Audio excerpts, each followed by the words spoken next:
Nice, this is Functional Skills Maths Level 2 and we're doing the City and Guilds Sample 3 paper and we're going to start off with the non-calculator section.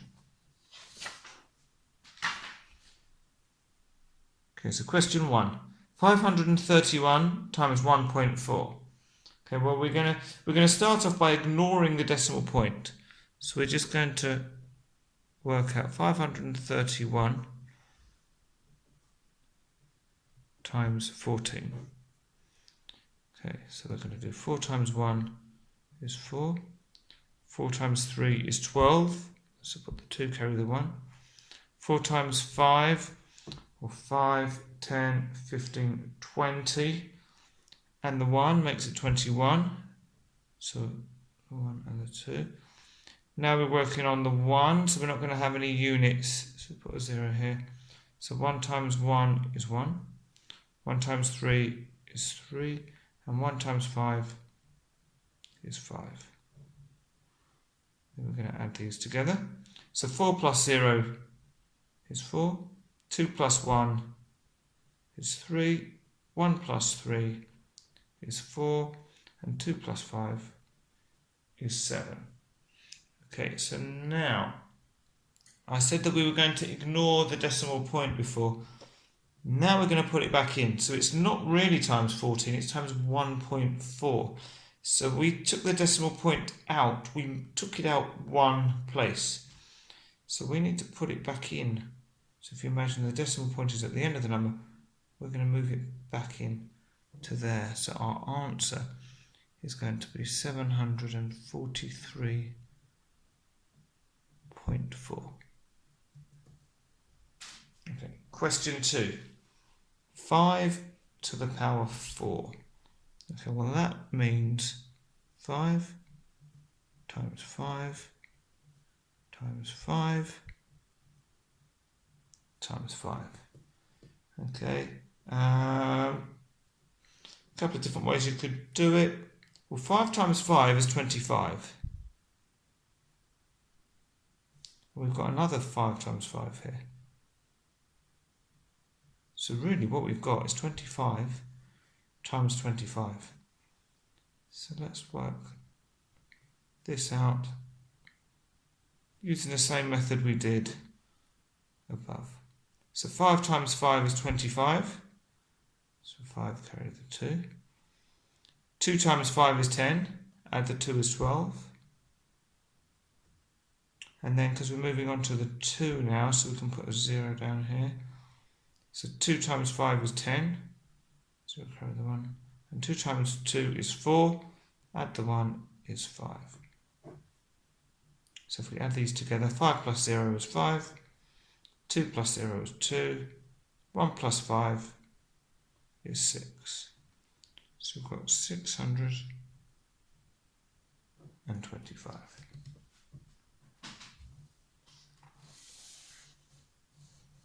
Okay, now we've got question 3. The following diagram shows a parallelogram, and we've got one of the angles is given, 110 degrees, and one of the other angles has just been marked as A. What's the size of angle A? Okay, well, with a parallelogram, I know that means that I've got 2 pairs of parallel sides. So the 2 diagonal sides, these are parallel, and the top and the bottom are parallel. Because of that, it means that we've actually got, what have we got here? Yeah, because of that, I know that this angle up here is going to be the same as this angle up here. So if that's A, that's also going to be A. And if this is 110 degrees, well, this too is going to have to be 110 degrees. Now, I also know that for all quadrilaterals, so any 4-sided shape, the total angles, or the total of the angles, write it down, total of angles is 360 degrees. Okay, So we know that this is 110, this is 110, so 110 plus 110, well, that's going to be 220. So if I take this, and that's degrees, if I take this away from the 360, 120, well actually let's write it like this. So 0 minus 0 is 0, 6 minus 2 is 4, 3 minus 2 is 1. So that means that these two angles together is 140 degrees. So we can call this 2a is 140 degrees. So a plus a. So if we want to know what just 1a is, well, we need to divide this by 2. So if 140 degrees is both of them added together, well then 140 divided by 2 is going to give me a. So if we do this using the bus stop method, 2 into 1 doesn't go, 2 into 14, well 2, 4, 6, 8, 10, 12, 14, that's 7 times, and 2 into 0 goes 0 times. So our angle is 70 degrees. And if we want, we can check that, because we can say, well, this is 70, then we're going to have another 70 up here, then we're going to have 110, and another 110. If we add these all together, 0, 0, 0, 0 is 0, 7 and 7 is 14, 15 is 16, and 1 and 1 and 1 is 360 degrees, which is what I expect.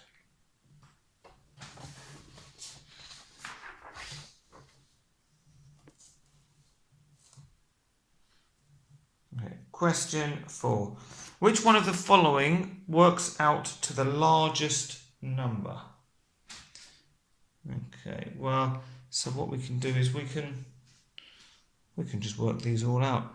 So when we've got a fraction times a number, you can work out the fraction first and then multiply, or you can do the multiplication first. So 3 times 8, which is 24, so I'll write that. So this is the same as 3 times 8 is 24, and then divide it by the 4. And 24 divided by 4, well, let's do our 4 times table. 4, 8, 12, 16, 20, 24, so that's 6. Now 2/6, or 2 over 6 times 12, well, 2 times 12 is 24. This time we're dividing it by 6.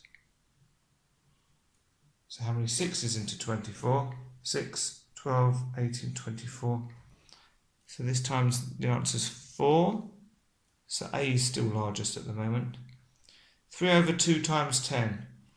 Well, 3 times 10 is going to be 30. Then we want to divide it by the 2. Well, 30 divided by 2, or half of 30, that's going to be 15. So this is the largest one so far. And 3 over 12 times 36, well, I can just multiply it out, or I can see, well, 3 over 12, this simplifies, because 3 goes into 3, and 3 also goes into 12. So we can write this as 3 goes into 3 once, and 3 goes into 12, 3, 6, 9, 12, 4 times. So we can simplify that as a quarter times 36. And so 1 times 36 is obviously 36, and then divided by 4. So 36 divided by 4, well, let's do 4, 8, 12, 16, 20, 24, 28, 32, 36. So that's 9. So which is the largest number? That's 15.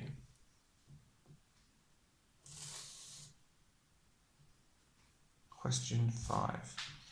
What is 52% as a fraction in its lowest terms? Well, if we want to turn it into a fraction, 52% is just 52 out of 100.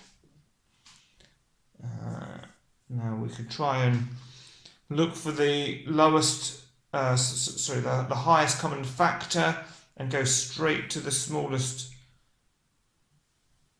to the lowest terms. Or we can just say, well, both of these numbers are even. So that means 2 goes into both of them. So let's divide both by 2. 52 divided by 2. Well, 2 into 52. 2 into 5 goes twice. 2 2s are 4 and 1 left over. 2 goes into 12. 2, 4, 6, 8, 10, 12, 6 times. So 52 divided by 2 is 26.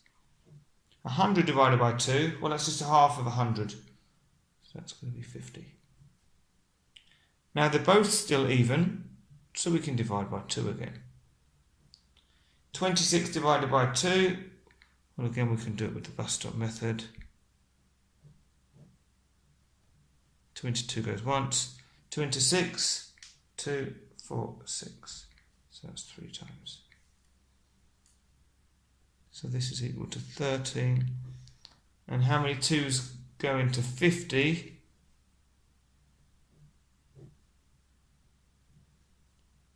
Two goes into 5 twice with 1 left over. 2 goes into 10. 2, 4, 6, 8, 10. That's 5 times. So we end up with 13 over 25. And I know this can't simplify any more because 13 is a prime number. So we haven't got any more factors of 13 other than 1 and 13 itself.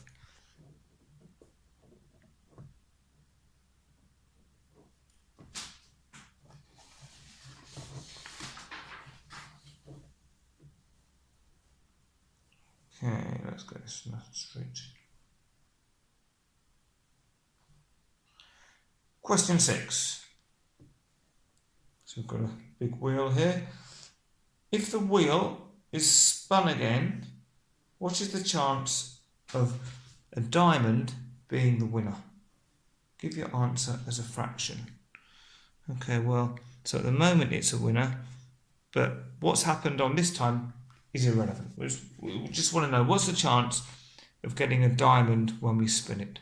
So how many have we got here? We've got 1, 2, 3, 4, 5, 6, 7, 8, 9, 10, 11, 12. So we've got, I'll write it up here, 12 possible outcomes. And we're only interested in the diamond being the winner. So how many diamonds have we got? We've got 1.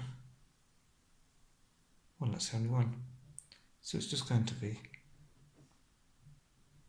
1/12 or 1 over 12.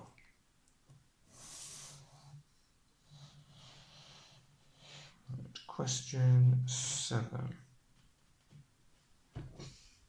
Okay. We've got a circle and we're told the radius is equal to 3.92 centimetres. Which calculation gives an approximation of the area of this circle in centimetres squared?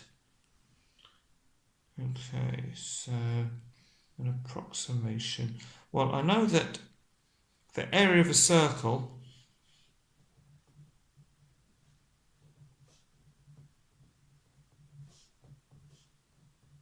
is pi r squared. Okay. Well, pi, well, to 2 decimal places it's 3.14. So if we want an approximation, we can say, well, that's approximately equal to 3. So that's why we're going to have 3's down here. Then we've got r squared. Well, 3.92, that's approximately equal to 4. So 4 squared, 4 times 4, is 16.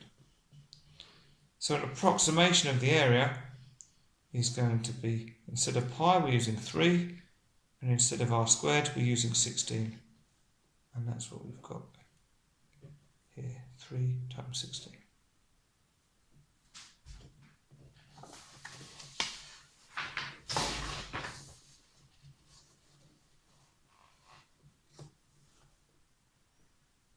Question 8. Calculate 8 minus 4 squared, all divided by 8. Okay, right, so if you remember your order of operation rules, first you do the brackets. We haven't got any brackets here, although because all of the numerator is above the line, it's kind of like we're saying that all of that is in brackets. Okay, so we're going to do everything that's in here first. Now, inside the brackets, we've got subtract and we've got squared. Well, the squared is our indices, so we're going to do this first. So we can rewrite this as 8 minus, and I'm going to do up here 4 squared is 4 times 4, which is 16. So we're going to have 8 minus 16 all over 8. And because this is all in the numerator, I'm going to keep these sort of brackets in up here. Now 8 minus 16, well, if we do a quick number line here. So if we're starting off with 8 here, minus 16, so that means we're going to go down this way. Well, we've got 0 here, because it's only going to take us 8 to get to 0. But we've got to take away 16. So if we've already taken away 8 from 16, well, 16 take away 8 is 8. So we've got here to here is minus 8. We've still got another minus 8, so another 8 to take away. So if we go 8 down from 0, we're going to hit minus 8. So we're going to end up with minus 8 on the top, and that's divided by 8 at the bottom. Well, 8 divided by 8 would just be equal to 1. So minus 8 divided by 8 is going to be equal to minus 1. Right, question 9. What are the coordinates of the line at point star? Okay. Well, we've got options down here, but let's work out what we think it is, and then we can find it in the options. So whenever we're doing coordinates, if you think of coordinates, you've got your x coordinate and your y coordinate. And they've told us that x is going across and y is going up. So the x coordinate of star, we can do a little dotted line. And it's halfway between 4 and 6, so it's going to be 5. And the y coordinate, we can do a line, horizontal line across. It's halfway between minus 2 and minus 4, so that's going to be minus 3. So we want to find which one of these is 5 minus 3, and it's B. Okay. So it's good to look at the options, but sometimes it's better to try and work out your answer first so that you don't get put off by what the options are, and then make sure that you can find it.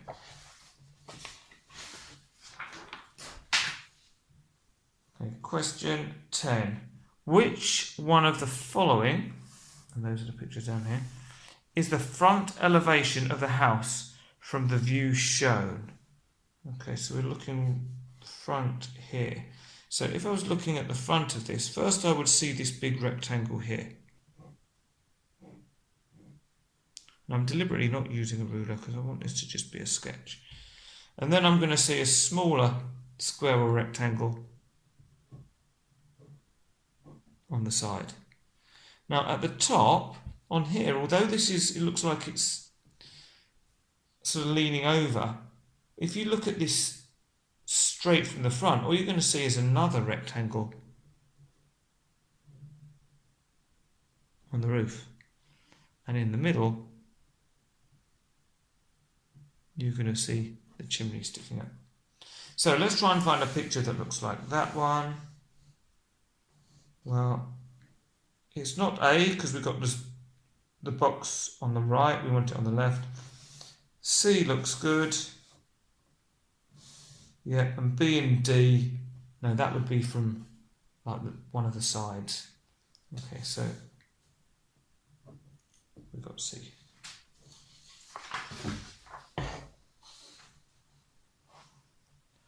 Question 11. A commuter uses a bus and a train to get to work. The train is more than 5 minutes late 1/6 of the times they use it. The bus is more than 5 minutes late 3/5 of the time they use it. What's the probability that both the bus and train will be more than 5 minutes late? Okay, the train is more than 5 minutes late. So there's a 1/6 chance of the train being late. The bus, there's a 3/5 chance of that being late. So because these two things are independent, whether the train is late, that doesn't impact if the bus is late, we're going to multiply these together. So 1/6 times 3/5. And when we're multiplying fractions, we just multiply the numerators together. So 1 times 3 is 3. And we multiply the denominators. 6 times 5, 6 5s are 5, 10, 15, 20, 25, 30. So 3/30. And can we simplify this? Well, yeah, hopefully you can see that 3 goes into 3 once. And 3 goes into 30 10 times. Because 3 times 10 is 30. So we get 1/10. Right, and we've got question 12. A model maker wants to make a model of a ship. Nice ship here. He will use a scale of 1 to 50. So that means for every 1 centimetre, 1 inch, in the model, it's going to be 50 times bigger in real life. The ship was 140 foot long, so that's in real life. And we're told that 1 foot equals 0.3 metres. How long will the model ship be in centimetres? Okay, well, if we know it's 100 foot long, but for every, so 100 foot long, if it was 50 feet long, well, the scale model would just be 1 foot. Yeah, so for every 50 feet in the real thing, the model would just be 1/50th. Because we've got 100, which is 2 lots of 50, that means 100 feet long in real life, divide that by 50, and we're going to get 2 feet long. And that's the model. Okay, so if the model's 2 feet long, we know 1 foot is 0.3 metres, so 2 feet is going to be 2 times 0.3 metres. Well, that's going to be 0.6 metres. But we're asked how long the model ship will be in centimetres, and there are 100 centimetres in 1 metre, so we need to multiply this by 100. So 0.6 times 100, and remember you can put lots of trailing zeros on this one, so we haven't changed the value, but what it means is when we're multiplying by 100 we need to move the decimal point twice to the right, so 1, 2, so we're going to have 60 centimetres.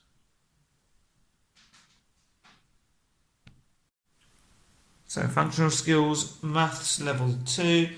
This is sample paper 3 from the City and Guilds, and we're going to do the calculator section now.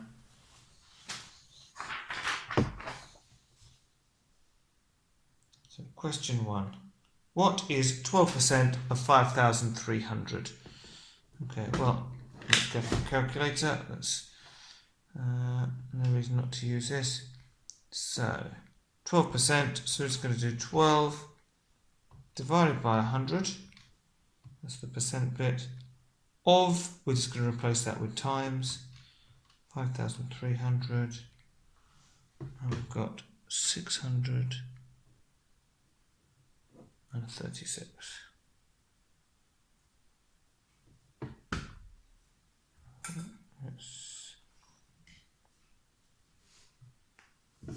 Okay. Question 1. Question 2.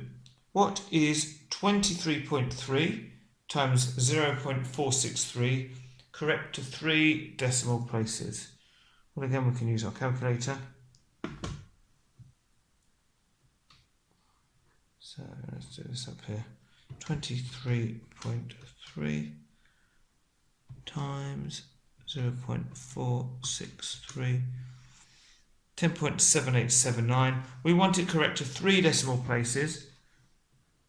Well, 787, that's my 3rd decimal place. So we look at the digit after that, which is a 9. It's more than a 5, so I'm going to round up the 7 to an 8. So I'm going to get 10.788.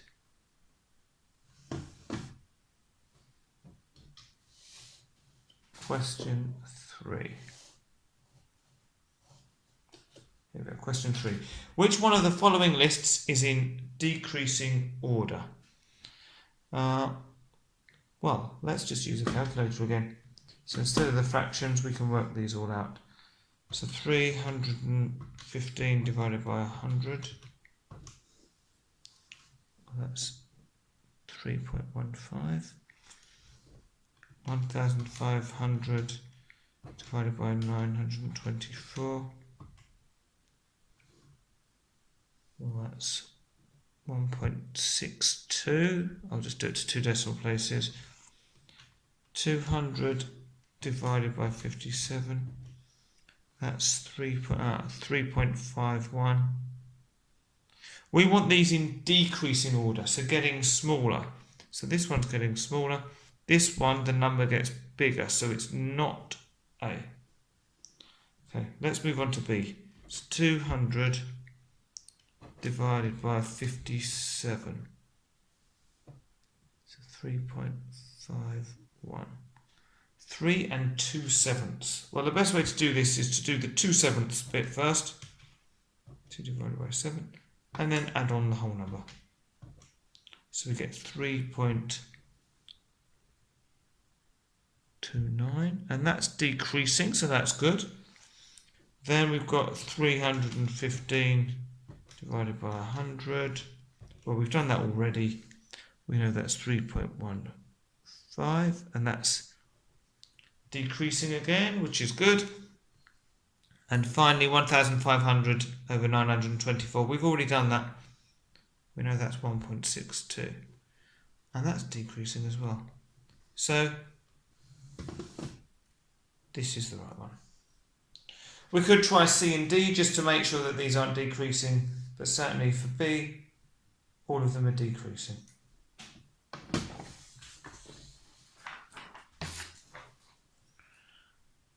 Question 4. Okay, so we've got what looks like an iPhone or smartphone. £240 including VAT. What is the price of the phone before VAT of 20% is added? Okay, so what you don't want to do is work out 20% of this and take it off, because the 20% is already included in here. So this 240 actually represents 120%. Okay, because it's already had it added on. So if we want to know what the price was before, so in other words, we want to know what 100% was. So we can do that by 240 divide it by 120%, because that'll tell us what 1% is, and then we multiply it by 100 to get 100%.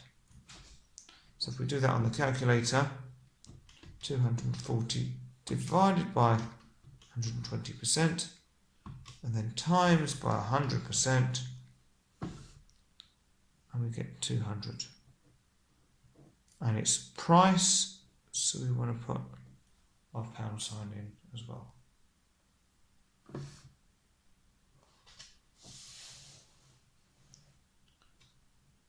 Question 5. The results for a local election were candidate 1, 602 votes, candidate 2, 553 votes, candidate 3, 350 votes. What fraction of the votes did the winner get? Okay, well, to know the fraction, let's start on the denominator. How many votes were there in total? So we're just going to add these up. I could use my calculator, but 2 plus 3 is 5. 5 and 5 is 10. 0 carry the 1. 6 and 5 is 11. And 3 is 14. And 1 is 15. So what I'd probably do is I'd probably use my calculator to check that I've worked this out right afterwards as well. But so this is going to be our denominator, 1,505. And what fraction of the votes did the winner get? So the numerator is going to be the number of votes the winner got. And that would be candidate 1, because that's the biggest number. Okay. Now, we want to work this out in its simplest form. So we could spend lots of time looking at trying to find common factors, dividing maybe by 2. Well, no, not by 2, because this is odd. So, yeah, basically we could try that. A little way to get around it is, well, let's put it in the calculator and see what we get, because that might help to give us a clue. So if we do 602 divided by 1,505, what do we get? We get 0.4. Okay, so that's going to be helpful. Because we want it as a fraction in its simplest form. Well, 0.4, well, these are tenths. So this is the same as 4 tenths. Now, 4 and 10 are both even numbers, so that means we can divide them both by 2. 4 divided by 2 is 2. 10 divided by 2, or half of 10, is 5. Okay. So do use your calculator to help you, because otherwise you could spend a lot of time trying to find your common factors of these numbers.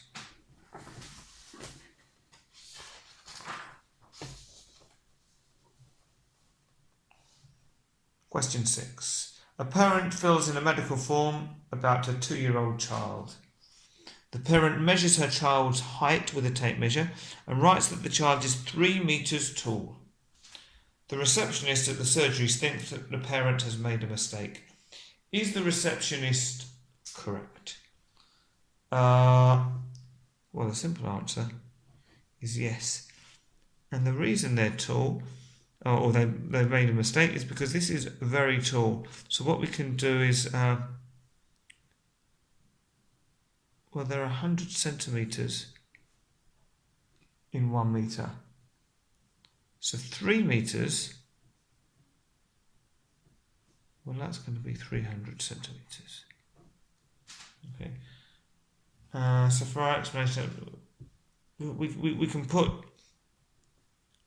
3 metres is very tall, but then we can add to that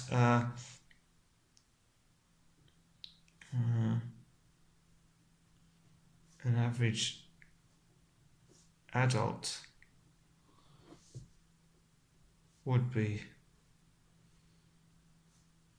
under 2 meters tall. So a 2-year-old child's would be much shorter than this. Something along those lines. Basically, they want to know that 3 meters is a lot, even for an adult. So there's no way a 2-year-old child is going to be 3 meters tall.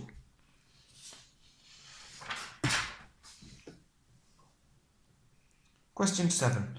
An editor needs to change the width of this photo, so this photo here, to fit in a magazine. So he wants it here.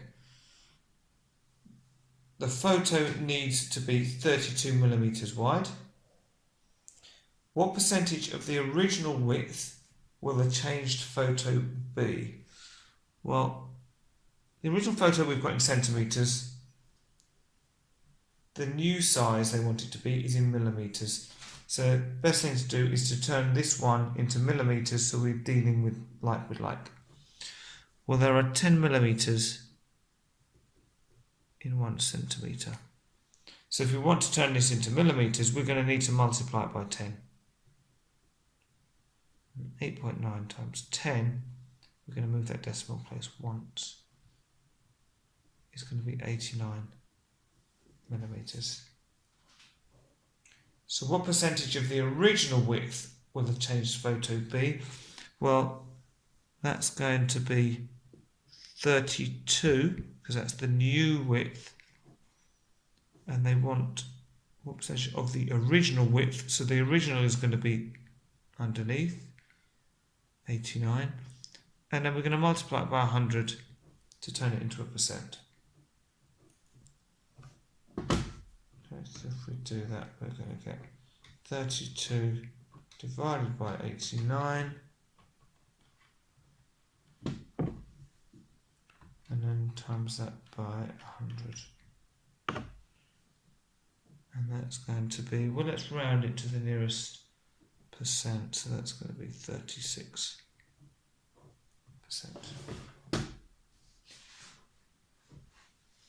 And we can put that in the box down here.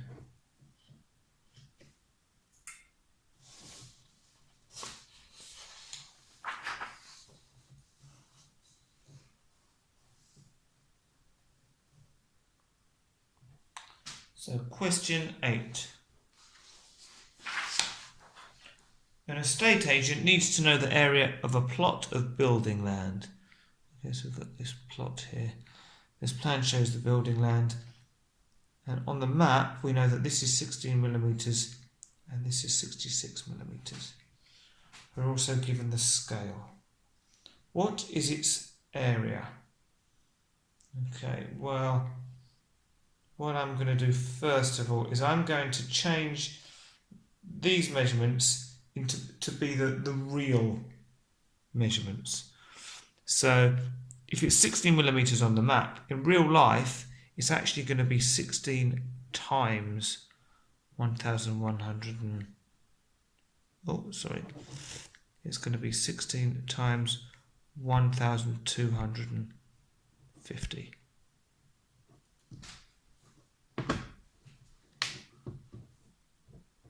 So 16 times 1250, and that gives me 20,000, and that's millimetres. Okay. Now, that's fine in millimetres, but if we look down at the answer, they've actually written metres squared. So we've got to turn our millimetres into metres. In fact, I'll do it here, then we can see the answer as well. Right. Well, there are 10 millimetres in 1 centimetre. So if we divide this by 10, we can cross the 0 off. We're going to get 2,000 centimetres. Now to get from centimetres to metres, there are 100 centimetres in 1 metre. So we want to divide this by 100, so we're going to cross off 2 zeros, and we're going to get 20 metres. Okay. Now we're going to do the same sort of thing with this 66. So 66 times 1250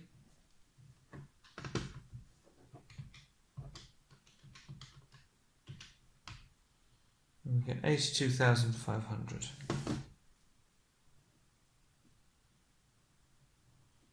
And again, that's millimetres.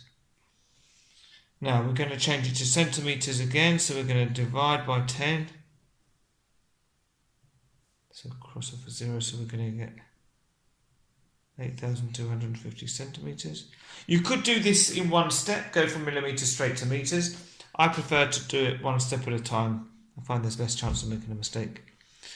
So to go from centimetres to metres, we're now going to need to divide by 100. So we can't just cross off the zeros this time, we're going to have to move it like that. So we're going to get 82.5 metres. Now the area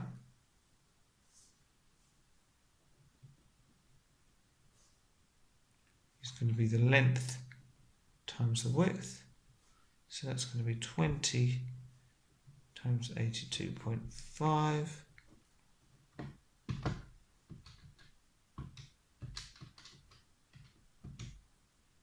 Which is 1,650.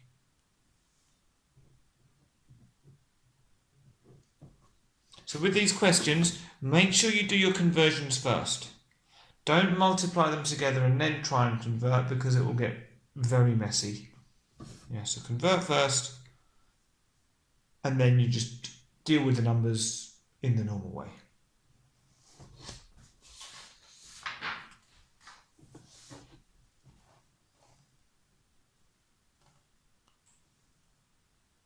Question 9. An architect designs a shop refit. The architect needs to work out the weight of an oak panel. The oak panel measures 0.06 metres times 0.9 metres times 1.5 metres. So if you wanted to do like a sketch of it, it's going to be something like that, but it's got depth to it.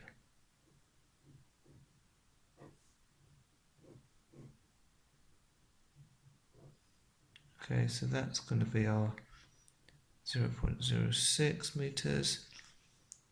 Across here is going to be our 1.5 metres. And down the side is going to be our 0.9 metres. The density of oak is 700 kilograms per metre cubed. It's the density sort of how heavy or how heavy it is for a particular unit. What is the weight of the oak panel in kilograms? Okay, so first we need to work out the volume of this, so how many meters cubed we've got, and then we can use the density to work out the weight. So for volume, we want the length times the width, a bit like you do with a rectangle, and then times the height or the depth. So with this, we're going to have 1.5 times 0.9 and then times the 0.06.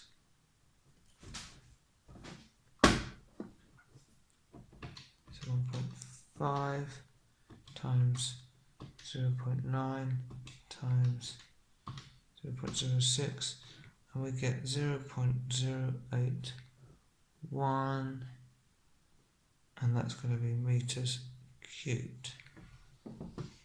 Now the density of oak is 700 kilograms per meter cubed, so we just want to multiply this by 700. So if we do that, we're going to get 56.7 kilograms.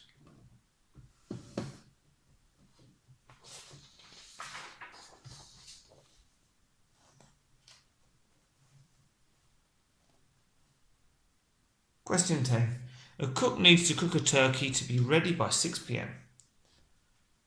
The cook will start cooking the turkey at 1:30 p.m. Turkey needs to be cooked for 45 minutes per kilogram of total weight, plus 20 minutes, and then left to rest for 45 minutes. The cook has a 4.4 kilogram turkey. Has the cook allowed enough time? Explain your answer using figures. Right, so we know how long it needs to be cooked for per kilogram. So let's work this out. So if it's 45 minutes per kilogram, well then we need 45 times 4.4 kilograms.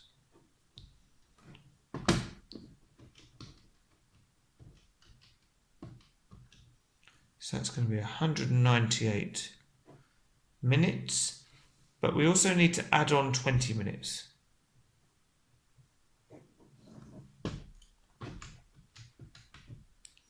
So that's going to be 218 minutes. Okay. It also needs to be left to rest for 45 minutes. So 218 plus 45.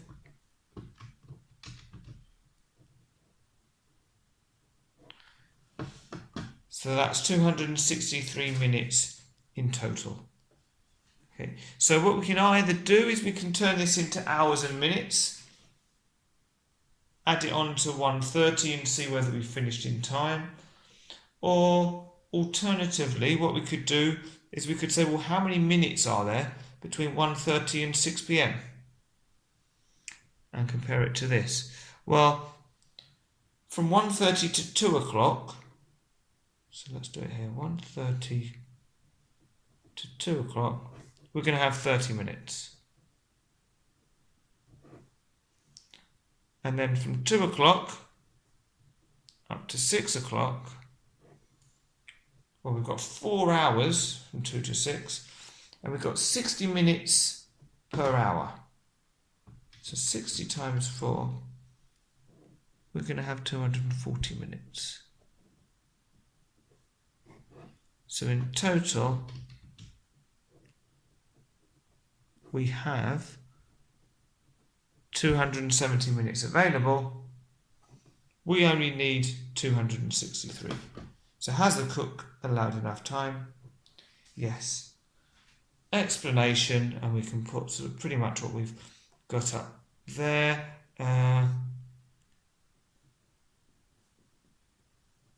Cook needs 263 minutes.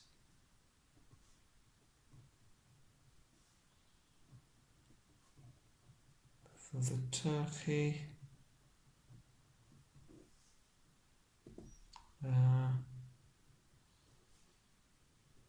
They actually have 270 minutes.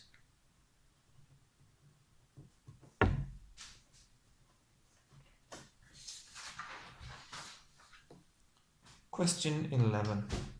A coffee makes its own coffee blend by mixing different coffee beans together. It uses Brazilian beans and Kenyan beans in a ratio of 4:1.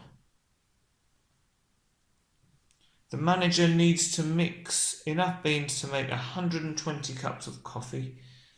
Each cup of coffee needs 85 grams of beans. He needs to know what weights of beans to use. Okay, what are the weights he needs?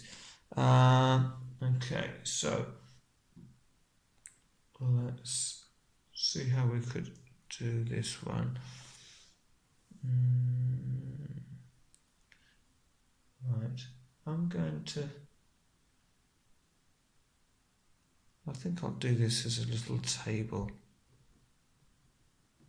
So we're going to have Brazilian beans, we're going to have Kenyan beans, and the ratio is 4:1. And I'm going to put a total column in here as well. So if we just had 4 Brazilian beans and 1 Kenyan bean, there would be 5 in total. Now, he needs to make 120 cups of coffee. Each cup of coffee needs 85 grams of beans. So the total weight is going to be 120 times 85.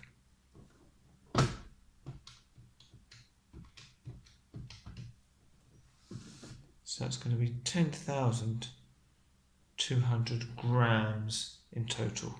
So I'm going to write this in a new sort of line in my table here. So what I want to do is find out what I need to multiply 5 by to get 10,200. Because then I can use that to multiply by the Kenyan beans and the Brazilian beans. So in fact what we're doing is 10,200 divided by 5. Because if we work out how to get backwards, then that will give us the multiplier to go from 5 to 10,200. So 10,200 divided by 5. So that means we multiply this by 2,040. So for the Kenyan beans, if we do 1 times 2,040, well that's just going to be 2,040. For the Brazilian beans, well we can do 2,040 times 4, and that's going to give us 8,160. And we can do a check, because we can check that 8,160 plus 2,040 does indeed get us back to 10,200. So Brazilian beans. Okay, nearly caught me out there. These are all in grams. So we know the weight in grams for Brazilian and Kenyan, but we want our answers in kilograms. And there are 1,000 grams in 1 kilogram. So we need to divide this by 1,000. So I'm going to move my decimal point 1, 2, 3. Or you can use a calculator.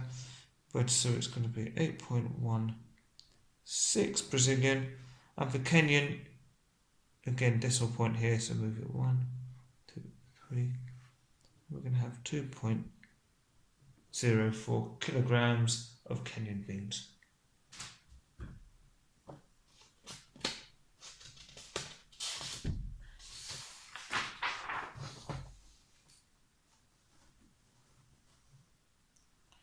Question 12. A man is 185 centimeters tall and weighs 98 kilograms. He wants to reach a healthy weight. The doctor says he can lose 0.75 kilograms a week if he follows a diet and exercises to burn 600 calories a week. He plans his diet and decides to use yoga exercise to burn 600 calories a week. He will use 1 hour yoga classes that burn 200 calories. Each class costs £6. He has £360 he can spend on yoga classes. And then we've got this chart that shows the healthy weight, unhealthy weight depending on weight and height. Does he have enough money to pay for the yoga classes? Right, so we need to work out how many yoga classes he needs to get down to the right weight. Okay, so where to start? Well, let's see where he is. He's 185 centimeters tall. So 184, 186, so it's going to be there. And he weighs 98 kilograms. So 90 and 100. We've got 1, 2, 3, 4, 5 boxes. So these must be going up in twos. So 92, 94, 96, 98. I'm just going to use this to mark where he is at the moment.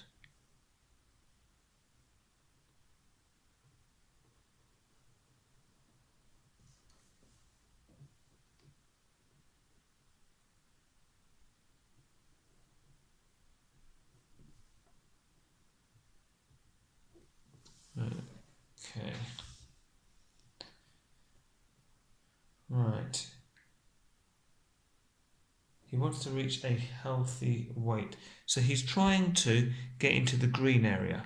Now he can change his weight So we can move along here. So this is weight. But he's not going to be able to change his height. His height is going to stay the same. So he wants to get from here to over here. And if we do a dotted line down here, you should see we're halfway between 80 and 90. So this is going to be 85 kilograms. Okay. So if he's starting off at 98 kilograms and he wants to get down to 85, well, if we subtract 85 from 98, we'll find out how many kilograms he needs to lose. So 98 minus 85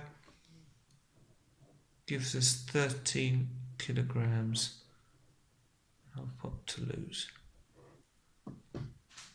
Okay. Now he can lose 0.75 kilograms a week. So how many weeks is that going to be? Well, 13 divided by 0.75.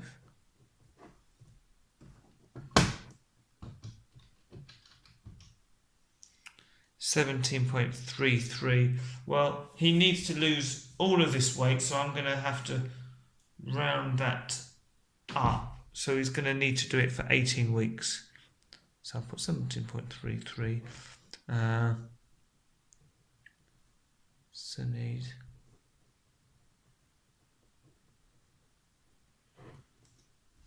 18 weeks. Oh, actually, he's going to do... No, let's stick with 17.33. We'll stick with that. Okay.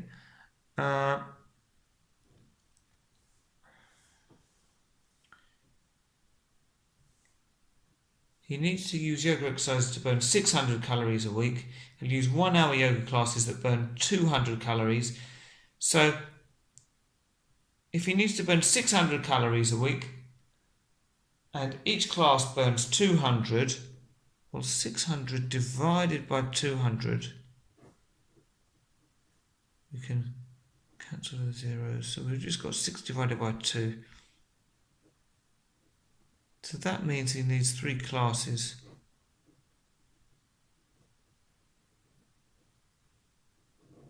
Per week. Okay? So he's going to have 17 full weeks.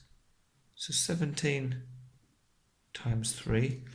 And then 0.33. Well, 0.33 is a third. So a third of 3 is just 1. So he's going to need 17 weeks where he's doing all 3 classes, and then 1 week where he just does 1 class. So, in fact, we could have kept that. Let me go back to what we had. 13 divided by... So we've got 17.333. So if we multiply that by 3, yeah, because of rounding, but we can take this as 52 classes in total that they need to attend. Okay. Each class costs £6, so we need to do 52 times 6, and I'm going to round this now. So 52 times 6, we get £312. Well, that is less than £360. So does he have enough money to pay for the yoga classes? Yes. The working I've shown up by the diagram, and the explanation, well, we can put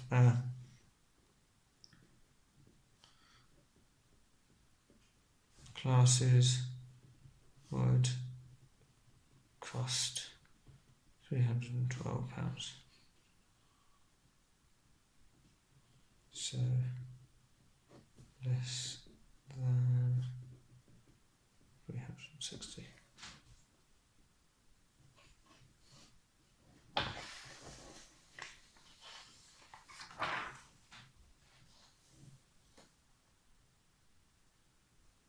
Question 13. A house tenant has a budget of £75 to redecorate a room. The room has two walls, 2.98 metres long and 3.94 metres long. So we've got here and here. And the wall is 2.65 metres high. She wants to paint one long wall and one short wall. She wants to put wallpaper on the other short and long walls. So imagine this and this wall painted, and then on the other side, that wall and that wall wallpapered. A 2.5 litre tin of paint costs £16 and covers 30 metres squared. A roll of wallpaper is 52 centimetres wide and 10 metres long. Can the tenant decorate the room for the budget set? Right. So, what we need to do, work out the area that needs to be painted, work out how much that will cost, work out the area of the room that needs to be wallpapered, work out the cost, add them together, and then see whether that's within the budget of £75.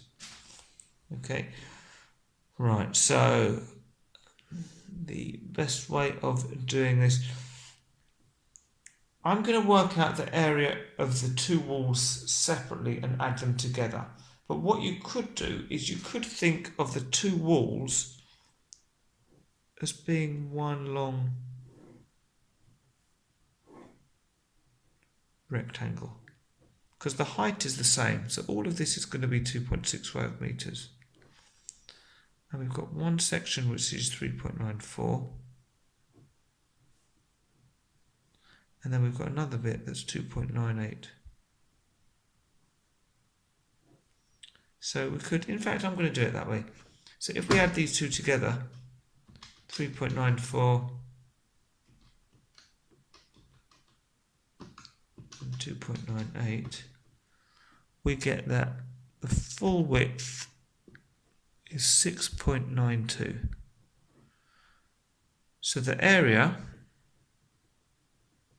is going to be 6.92 times the height, which is 2.65.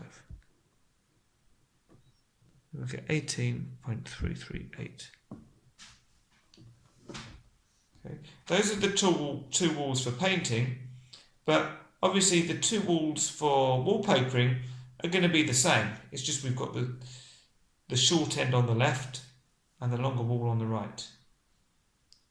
So we're going to have 18.338 metres squared. So let's do the painting first. So we know that a 2.5 litre tin covers 30 metres squared.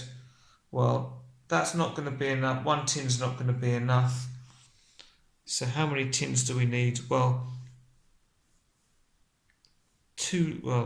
one tin's not enough, but 2 times 18.338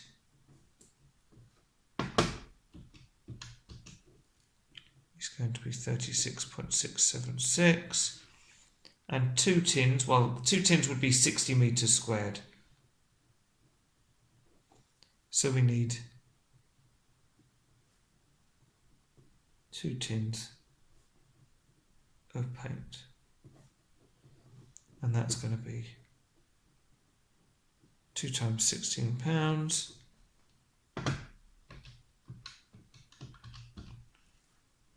which is going to be 32. So that's the cost for the paint. Now, what about for the wallpaper? So we need to work out how many rolls we need. So with this, we can work with area as well.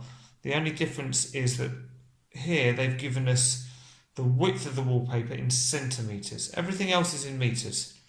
But we can turn this into metres, because we know that 100 centimetres is 1 metre. So if we do 52 divided by 100, that's going to give us 52 centimetres in metres, which is 0.52 metres.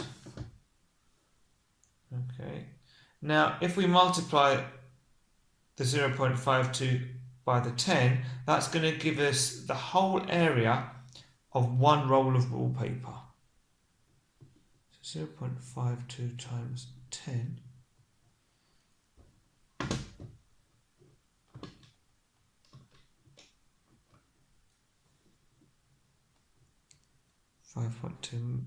And that's going to be meters squared, and we're going to put, so this is area of one roll of wallpaper.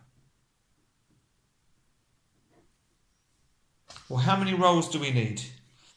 Well, we said it's going to be the whole area that we need to cover, so we're going to need 18.338 meters to be covered. If we divide that by the area of one roll, well, this should tell us how many rolls we need.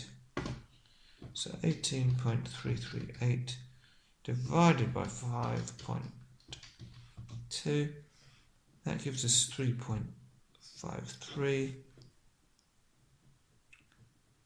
So we can't have 0.53 of a roll, so we need 4 rolls of wallpaper. So that means 4 times £10, which is going to be £40. So total cost is going to be this 32 plus the 40, which is going to be £72. And that is just, or £3 inside the budget. So can the tenant decorate the room for the budget set? Yes. Show your working. Well, we've done all the working up here. Explanation. Total cost is £72, so less than the budget of £75.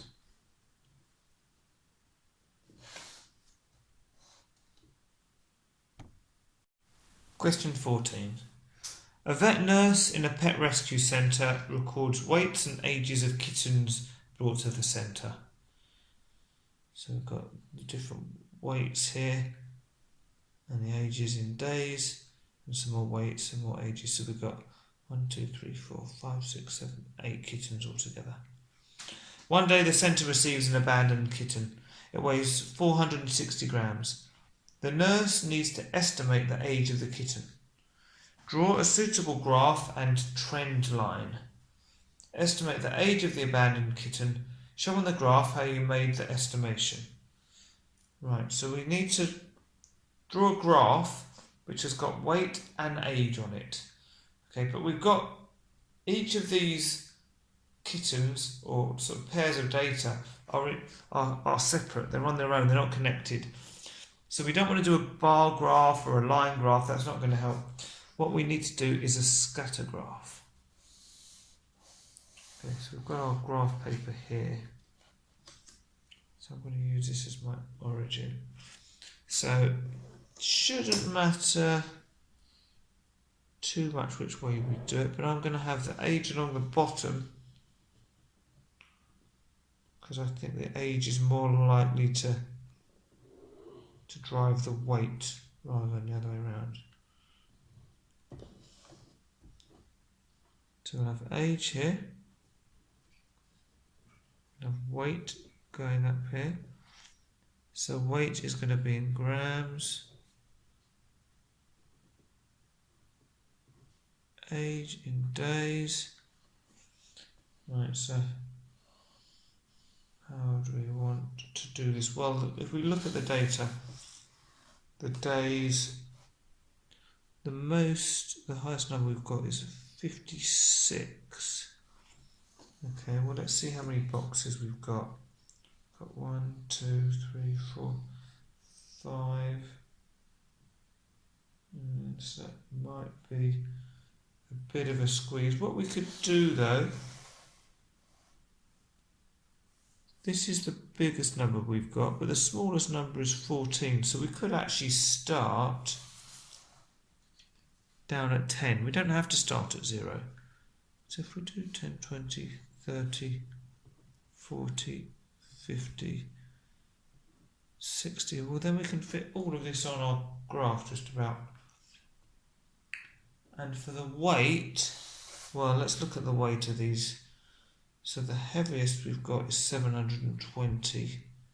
The lightest we've got is 180. So let's think about how we can fit them on here. We've got 1, 2, 3, 4, maybe 5 big boxes. And we know we need to go up to 720 grams. So maybe if we did 200, 400, 600, 800 grams, that might work. And you do have to just sort of try these and make sure that as long as you're going up in the same amount, you know, a big box is worth the same all the way up, or a small box is worth the same. Okay, so now we've got our weight, we've got our age, we just need to plot the points. So the first one, we've got 600 grams and 50 days. So I'm reading that from up here.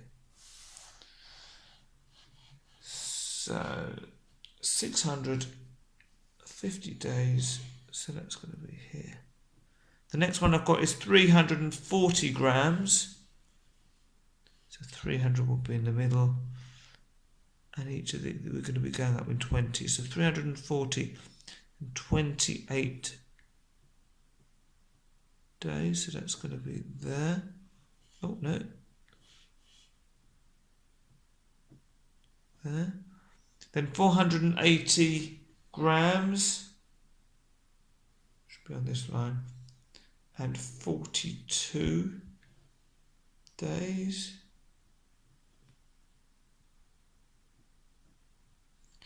So I know if this is 400, that's going to be 500. So we're going up in 20. So 420, 440, 460, 480. And then we go along till we get 42. Then we want 360 grams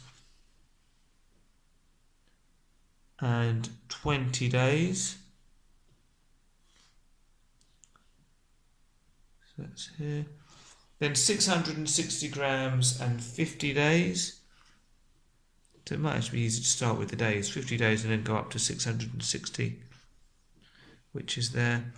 56 days and 720.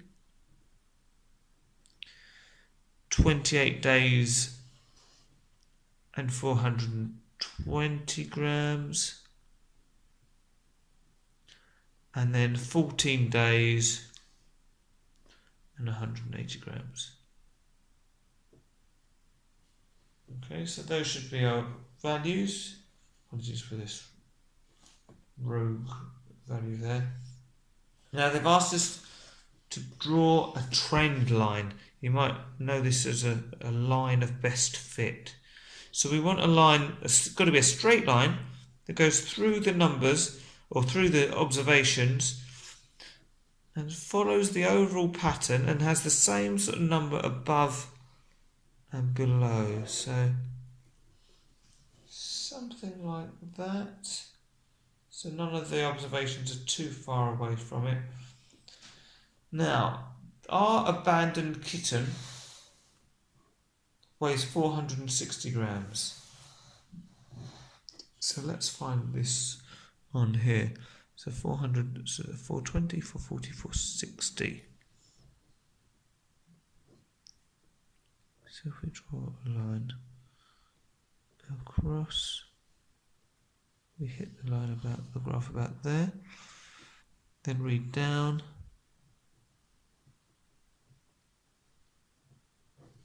and that is right in between 30 and 40, and that gives us 35 days. Okay, now they've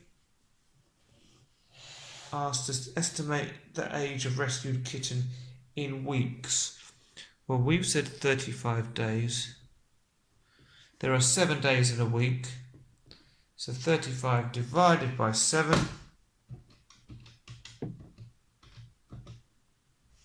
So that's going to be 5 weeks.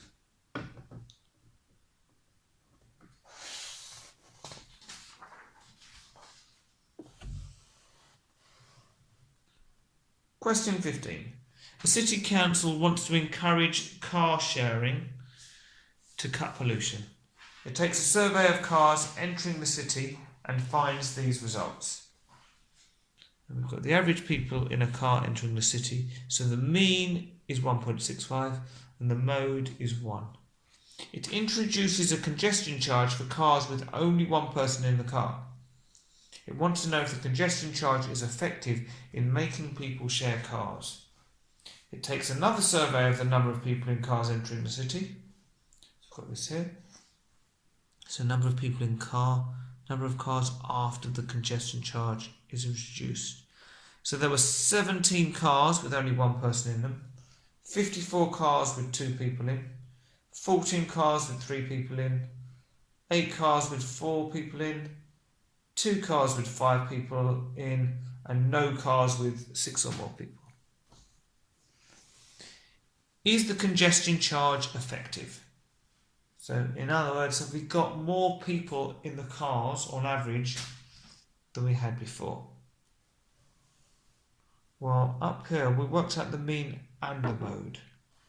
So let's work them out again. I'm going to start with the mode because it's slightly easier. So the mode is just the one that occurs the most. So it's the biggest number, which is the 54. The 54 occurs where there are 2 people in a car. So mode is 2. Okay, so that's gone up because we had 1 before. Now we want to work out the mean.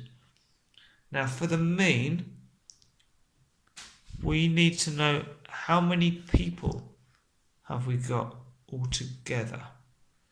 So we're going to work the number of people out. We're going to need to multiply the number of people in a car by the number of cars with those people in there. So let's talk it through. So if there's 1 person in a car and there's 17 cars with 1 person in, well then that means we've got 17 people altogether. Okay. If we've got 2 people in a car and there are 54 cars with 2 people in, well then we need 2 times 54. So that means we've got 108 people in total in those 54 cars. 3 cars, so the reason I'm putting this is because I'm multiplying them. So 3 people in a car, and there were 14 of those. So 3 times 14 gives us 42. 4 people in a car, that happened 8 times, so 4 8s are 32. And then 5 people in a car, that happened twice. So 5 times 2, so there were 10 people. And we got 0 there. So how many people did we have in total? So 17 plus 108 plus 42 plus 32 plus 10. So we've got 209 people in total. And how many cars did we have? Well, that's going to be the total of this.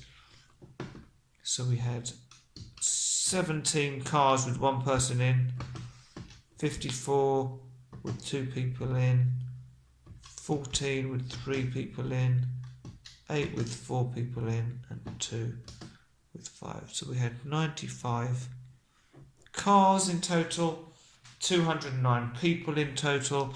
So the mean is going to be the total number of people divided by the number of cars.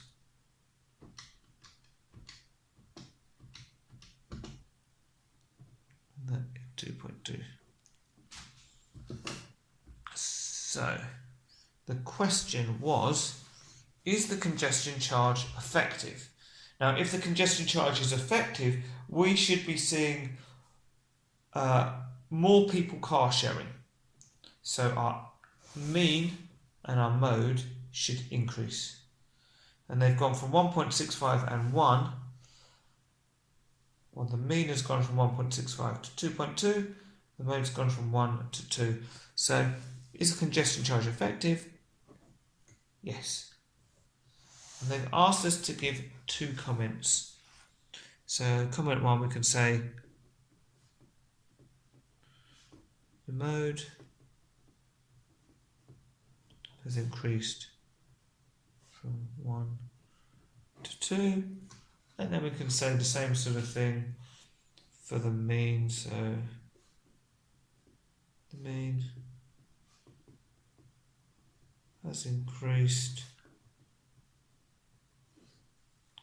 from 1.65 to 2.2. And that's the end of the paper. Okay, hope you found this useful. As always, do subscribe if you haven't already, so that you get updated of more papers that I'm putting on my video. And I hope you found it helpful. See you again next time.